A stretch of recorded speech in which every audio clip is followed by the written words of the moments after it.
Hello! Welcome back to my channel. ఈ వీడియోలో explore, exist, annoy, astonished అలాగే remain ఇటువంటి వర్డ్స్‌ని ఎలా యూజ్ చేయాలో చూద్దాం. జనరల్‌గా మనం ఇంగ్లీష్‌లో మాట్లాడేటప్పుడు మనకు తెలిసిన కొన్ని పదాలతోనే మనం తిప్పి తిప్పి మేనేజ్ చేస్తుంటాం. అలా కాకుండా రోజు వాడే పదాలకు బదులుగా ఇటువంటి వర్డ్స్‌ని మాట్లాడడం వల్ల మనం నలుగురి కంటే ప్రత్యేకంగా కనిపించొచ్చు. మన కాన్ఫిడెన్స్ లెవెల్ అనేది పెరుగుతుంది. కాబట్టి ఈ వర్డ్స్‌ని ఎలా యూజ్ చేయాలో చూద్దాం. So, are you ready to explore this video? Okay. Let's get started. So, ఇప్పుడు మనం ఏమన్నాం?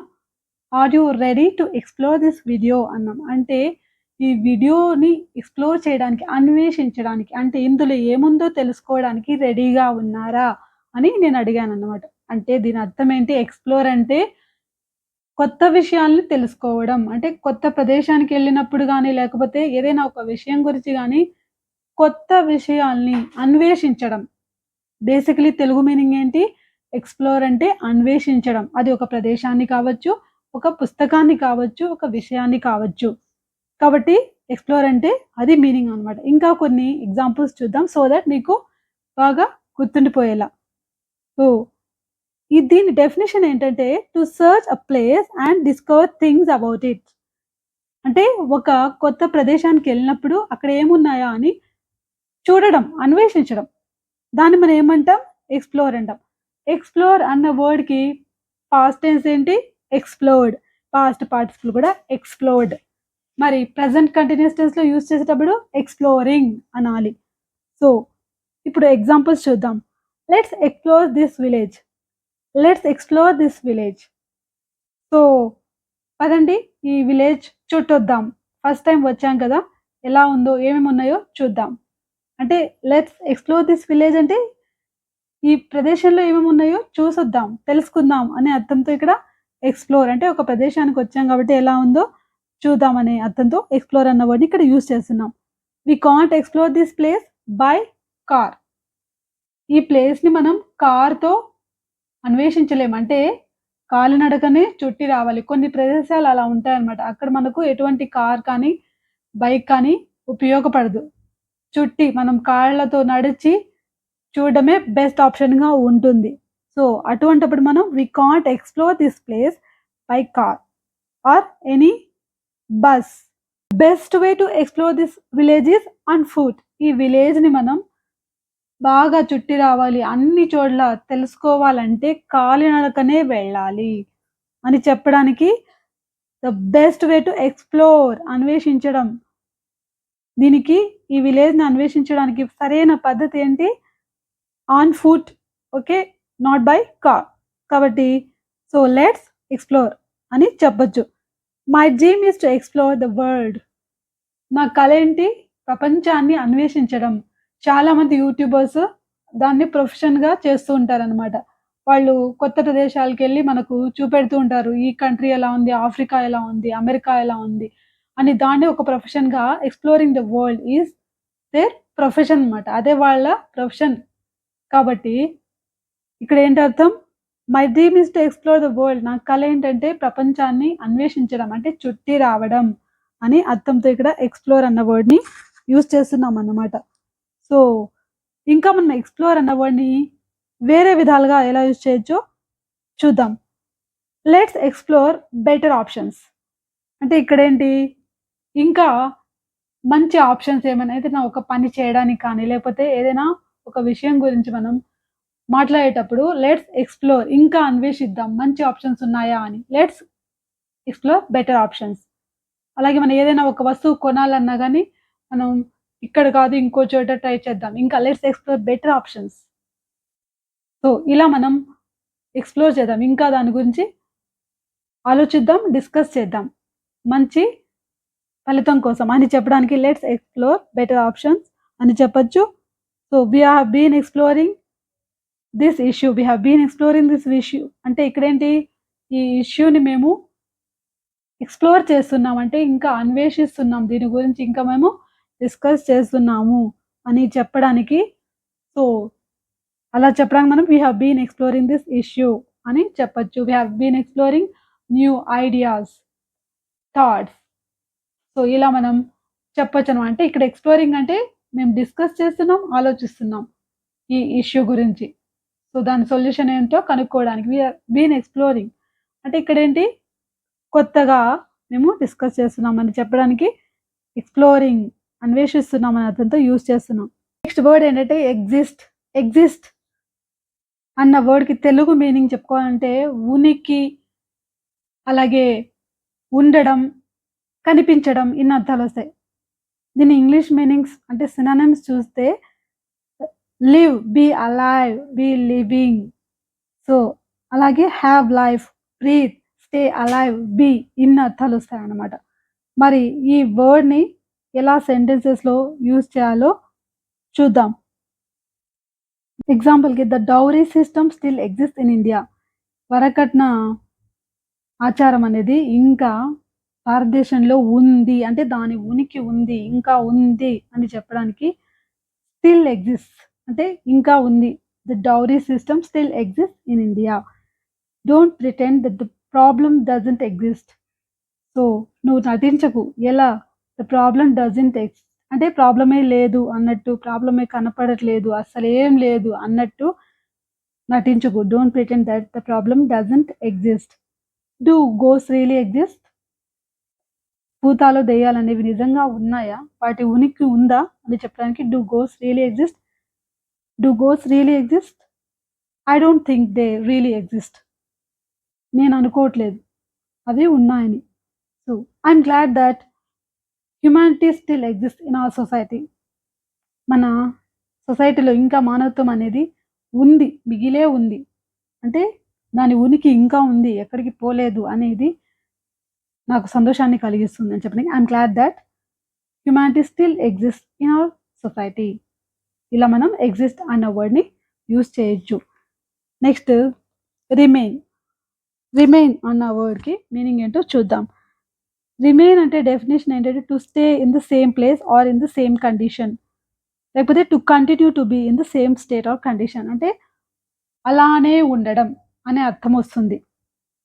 అలానే ఉండడం అని చెప్పడానికి రిమైన్ అన్న వర్డ్‌ని యూజ్ చేస్తాం అన్నమాట. సో, ఎగ్జాంపుల్‌కి my mom ordered me to remain silent. మా అమ్మ నన్ను ఏం చెప్పిందంటే సైలెంట్‌గానే ఉండు. ఆల్రెడీ నువ్వు సైలెంట్‌గా ఉన్నావు. ఇలానే ఉండు. కొనసాగించు అలాగనే. To remain silent. She ordered me to remain silent.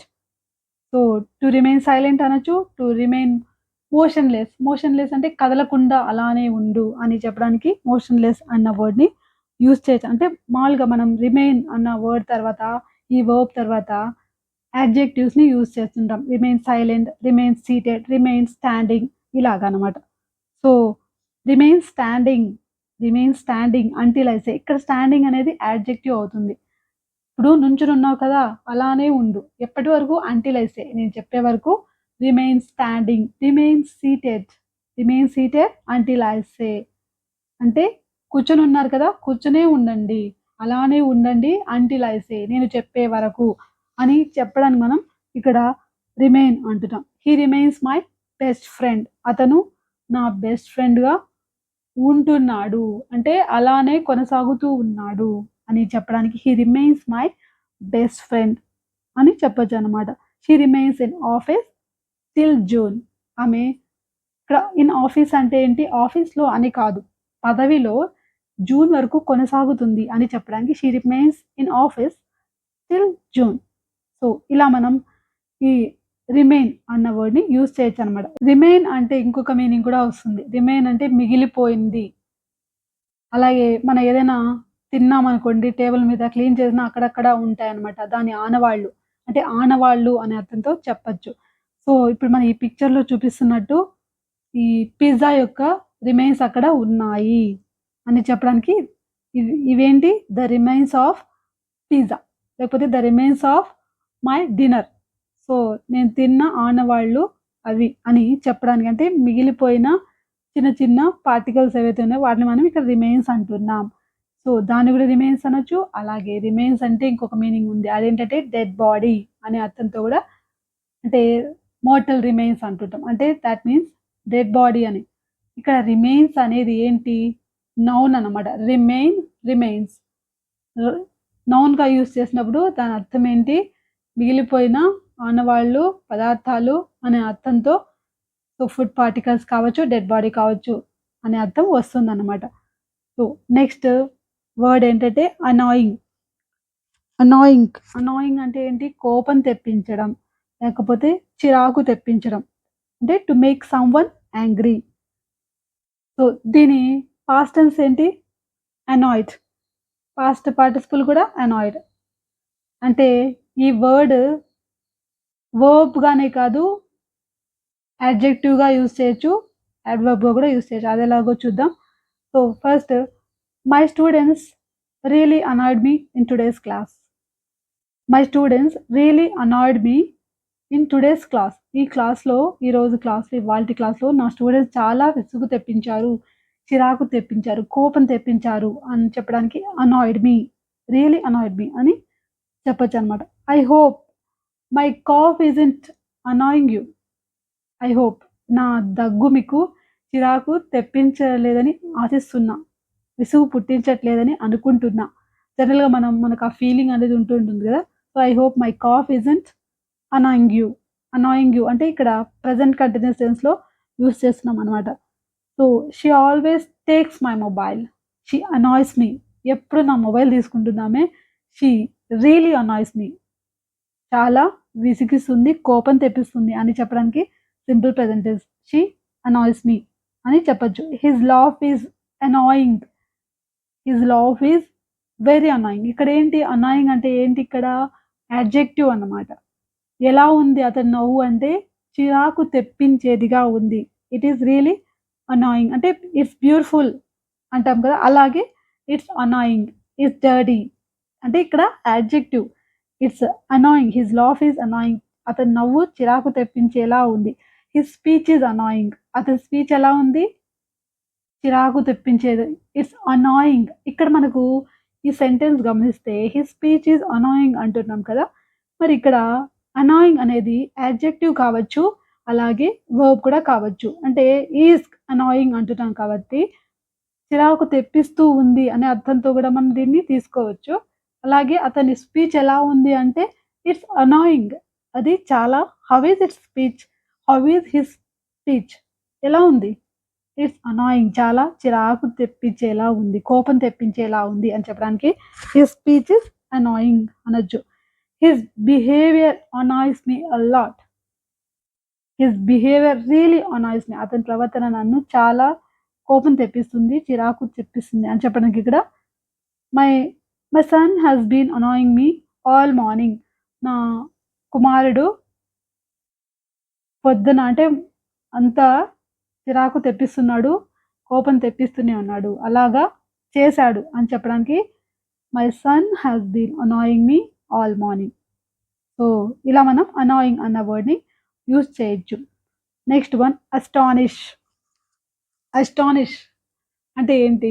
Surprise అనే అర్థం. కాకపోతే చాలా సర్ప్రైజ్ కంటే ఇంకా ఎక్కువగా చెప్పాలంటే అస్టానిష్డ్ అన్న వర్డ్‌ని యూజ్ చేయొచ్చు. ఇప్పుడు ఈ పిక్చర్ చూస్తే మనకు అర్థమవుతుంది. ఆశ్చర్యచకితం కావడం. అంటే ఎక్కువ ఆశ్చర్యానికి గురి కావడం అనే అర్థంతో అస్టానిష్ అన్న వర్డ్‌ని యూజ్ చేయొచ్చనమాట. So, I was astonished to see you there. అక్కడ నిన్ను చూసినందుకు నేను చాలా ఆశ్చర్యానికి గురయ్యాను. అంటే విపరీతమైన ఆశ్చర్యానికి గురయ్యా. అంటే పాస్ట్ టెన్స్‌లో చెప్పా. I was astonished. I am astonished అంటే ఇప్పుడు నేను మీతో చెప్తున్నా. I am astonished to see you here. ఇప్పుడు నేను చెప్తున్నాను అనుకోండి. I am astonished to see you here. ఇక్కడ నిన్ను చూసినందుకు నేను చాలా ఆశ్చర్యానికి గురి అవుతున్నాను. మరి నేను నిన్నటి గురించో లేకపోతే పాస్ట్ టెన్స్ గురించి చెప్పాననుకోండి. I was astonished to see you there. అక్కడ చూసినందుకు నేను ఆశ్చర్యానికి గురయ్యా. ఇక్కడ అస్టానిష్డ్ అనేది ఏంటి ఇక్కడ? అంటే యాడ్జెక్టివ్ అన్నమాట. సో, నా స్టేట్‌ని తెలియజేస్తుంది ఇది. అంటే ఆశ్చర్యానికి గురయ్యినాను అని చెప్పడానికి యూజ్ చేస్తున్నాం కాబట్టి. దీన్ని వర్బ్‌గా కూడా యూజ్ చేయొచ్చు. అదెలాగో కూడా చూద్దాం. సో, ఇక్కడేంటి? యాడ్జెక్టివ్.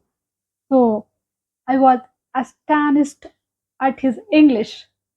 అతని ఇంగ్లీష్‌పై నాకు ఆశ్చర్యం కలిగింది. అంత బాగా మాట్లాడాడు. So I was astonished at his English, at his behaviour, అతని ప్రవర్తనకు చాలా నేను ఆశ్చర్యానికి గురయ్యా అని చెప్పడానికి కూడా మనం ఐ వాజ్ అస్టానిష్డ్ అట్ అని చెప్పి ఏదైనా చెప్పచ్చు. సో దీన్ని మనం వర్బ్‌గా ఎలా యూజ్ చేయొచ్చు అంటే he astonished me with his English అంటే ఏంటి? అతను ఇంగ్లీష్‌తో నన్ను ఆశ్చర్యానికి గురి చేశాడు. హీ అస్టానిష్డ్ మీ అక్కడ మనం హెల్పింగ్ వర్బ్‌ని యూజ్ చేస్తాం. ఇక్కడ యూజ్ చేయట్లేదు. లేదు అతని ఇంగ్లీష్ చేత నేను ఆశ్చర్యానికి గురయ్యా అని చెప్పండి. I was astonished by his English. So ఇక్కడ కూడా వర్బే అంటే పాసివ్ వాయిస్‌లో చెప్తున్నాం. కాబట్టి he astonished me. I'll astonish you with my English. Just wait. Keep watching. I'll definitely astonish you with my English. ఇక్కడ వర్బ్ అనమాట. ఇక్కడేంటి అస్టానిష్ అన్న వర్డ్‌కి past tense astonished, past participle కూడా అస్టానిష్డే. మరి దీన్ని అడ్జెక్టివ్‌గా యూజ్ చేసేటప్పుడు ఈడీ వర్డ్‌ని యూజ్ చేస్తామనమాట. అంటే అది అడ్జెక్టివ్ గాను యూజ్ అవుతుంది. పాస్ట్ టెన్స్ గాను యూజ్ అవుతుంది. సో ఇలా మనం అస్టానిష్ అన్న వర్డ్‌ని యూజ్ చేయొచ్చు. So they looked astonished when they announced the results. He looked astonished when వాళ్ళు రిజల్ట్ అనౌన్స్ చేసినప్పుడు ఆశ్చర్యచకితుడుగా అంటే అలా కనిపించాడు చూడడానికి. He looked astonished. So he looked astonished అని కూడా అనొచ్చు. ఇక్కడ కూడా అడ్జెక్టివ్ అన్నమాట. He looked astonished, shocked, surprised ఇలా మనం చెప్పొచ్చు. నీ